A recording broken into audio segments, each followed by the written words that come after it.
Brooklyn Independent Television. The only constant is change. And if you've lived in Brooklyn for a while, you know what I'm talking about. What does gentrification mean to you? Some might say it's the pink elephant in the room. As Lauren Moraski finds out, the pink elephant speaks. Gentrification is a topic that you may talk about with your close friends and family. But tonight at the MoCADA in downtown Brooklyn, the conversation is everywhere, even happening among mere strangers. It's opening night of the Gentrification of Brooklyn, The Pink Elephant Speaks, an exhibit featuring the works of more than 20 local artists who touch on everything from real estate development to class issues. The whole point of this exhibition was really to use art as a catalyst to get people to talk and to kind of get past their discomfort and dealing with issues that we all kind of face daily, but we kind of skirt around it and sort of not really, are honest with one another about how we feel about how our neighborhoods are changing and who's changing it and why they're changing. And the fact that we have provided funds to build all of this luxury housing, and there are hardly any funds for moderate and working class people in the city of New York. Some people have called this gentrification on steroids because it happens so quickly.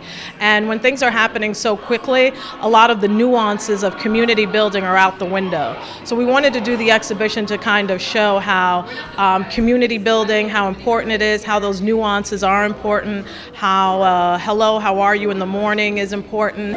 So I really wanted the artists to reflect on this phenomena. I wanted them to talk about how they feel about the changes in their community and their role in it as well. This piece is entitled Good Neighbors. It's loosely based on Robert Frost's poem Mending Wall, which discusses the idea of what neighbors mean and what fences and boundaries represent. And so it's a combination of that, dealing with that poem, and also what the symbolism behind the white picket fence. I have this project that I do where I map where people move. And each line you see sort of traces the pattern of someone moving through gentrifying neighborhoods of Brooklyn. And the project looks at sort of the intersection between how sort of city policies, real estate changes, larger phenomenon related to gentrification intersect with people's personal lives. It's all changing very much, and me and the artist Spec Boogie, we kind of are nostalgic about the old Brooklyn and the way we grew up, and that's kind of what the video Bed-Stuy is about.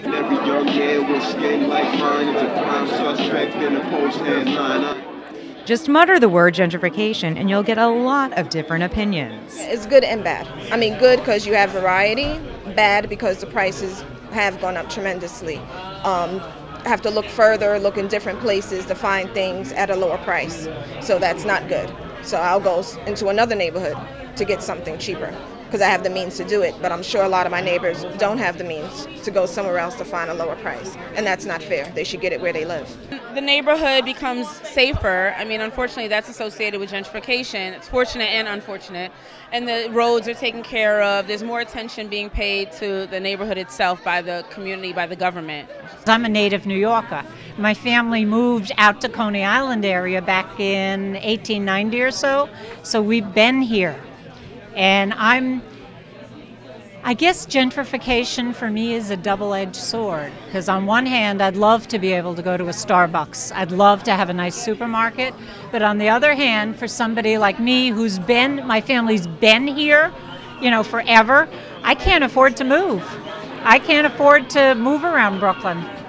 I actually was forced out twice. I mean, I've lived in 2 different neighborhoods in Bed-Stuy, and both times I was forced out because, paying over $1,000 for a studio is a bit ridiculous. One of the consequences of the irrational exuberance of the housing market is the fact that all of these luxury condominiums were built in our community. Now, they weren't built for working families, they weren't built for middle class folks, they weren't built for artists, they weren't built for senior citizens, but when the economy collapsed, now a lot of them are sitting vacant collecting dust.